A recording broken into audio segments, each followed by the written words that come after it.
বেশি বেশি করে আস্তাগফিরুল্লাহ আস্তাগফিরুল্লাহ আস্তাগফিরুল্লাহ আস্তাগফিরুল্লাহ। আরে হাজার হাজার বার পড়তে পারো, পারবা না? পড়েন না সবাই? আস্তাগফিরুল্লাহ আস্তাগফিরুল্লাহ আস্তাগফিরুল্লাহ আস্তাগফিরুল্লাহ আস্তাগফিরুল্লাহ।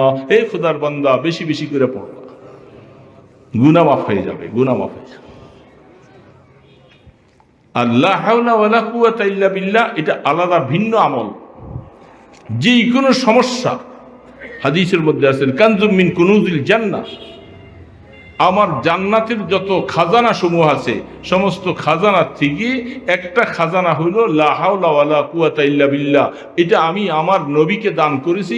রাসূল বলেন আল্লাহ আমাকে স্পেশাল ভাবে এটা দান করেছেন, আমার উম্মতের যা কিছু প্রয়োজন সে লা হাওলা ওয়ালা কুওয়াতা ইল্লা বিল্লাহ পড়তে থাকবে, তার সব প্রয়োজন মিটে যাবে। পড়ি না তো, পড়তে চাই না।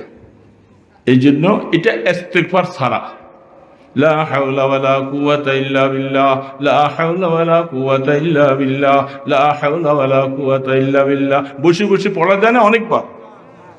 পারবো তো? আল্লাহ সুবহানাহু ওয়া তাআলা জি অল্প সময় কয়েকটা কথা বললাম, আমাদেরকে আমল করার তৌফিক দান করে। ভুলে যেন না যাই বাবা। শয়তান তো আসবে ওয়াসওয়াসা দিতে। হুজুররা অনেক কথাই বলে, এত কি মানা যায়? শয়তান ধোঁকা দিবে, শয়তানের ধোঁকায় পড়ে গেলে বাস শেষ হয়ে গেল। শয়তান আসি যখন এই ধরনের কথা বলবে, বুঝবেন যে আমাকে শয়তান ওয়াসওয়াসা দিতেছে, তখন শয়তান থেকে লা হাওলা ওয়ালা পড়েন, আউযু বিল্লাহি মিনাশ শাইতানির রাজিম পড়ে পড়ে শয়তানকে বিতাড়িত করবেন। তোমার টাকা পয়সার অভাব, টাকা পয়সার অভাব, রিজিকের অভাব, অর্থনৈতিকভাবে অসুবিধায় আছো, আল্লাহ পাক বলে যে কোরআনে পাক বলছে তুমি তওবা করো, তোমাকে আমি আল্লাহ তোমার মালের মধ্যে অসাদ দিয়ে দিব, তোমার অভাব দূর করে দিব। মালের কথাটা আগে বলছেন, ওয়ায়ুমদিদকুম বিআমওয়ালিন ওয়া বানিনা। 3 নম্বরে যে আল্লাহ পাক বলে এ সন্তান হারা, তার সন্তান নাই, আল্লাহ পাক বলতেছে তুমি বেশি বেশি করে তওবা করো, আমি আল্লাহ তোমাকে সন্তান দান করব। প্রশ্নকারী অবাক হয়ে গেছে, আল্লাহ আমি তো এতক্ষণ বুঝি নাই, এখন তো আমার আল্লাহ রোগ 3 রকমের রোগ আসছে, সমস্ত জন্য আল্লাহ কোরআনের মধ্যে ঔষধ দিয়েছেন একটা, সেটা কি? ইস্তিগফার, তওবা। কি দিয়েছেন? ইস্তিগফার।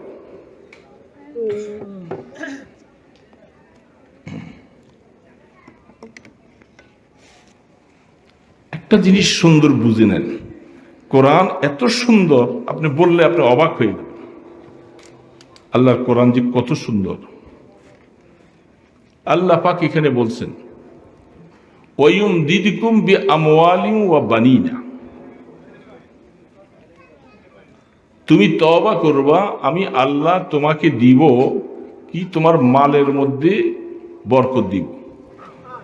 তারপরে যাইয়া বলছে তোমার সন্তানের মধ্যে আমি বরকত দিব। তো মালের কথাটা আগে বলছে, সন্তানের কথাটা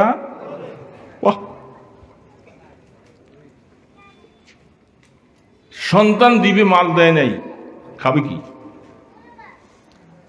বুঝছেন? সন্তান দিছে, মাল দেয় নাই, সে না খাইয়ে থাকতে হবে। আল্লাহ সুবহানাহু ওয়া তাআলা বলেন, এই জন্য আয়াতের মধ্যে সিরিয়াল আল্লাহ পাক কেমন ভাবে লিখছেন, তুমি ইস্তিগফার করো, আমি আল্লাহ পাক তোমার মালে বরকত দিব, তারপরে দিয়ে বলে যে তোমার সন্তান দিব।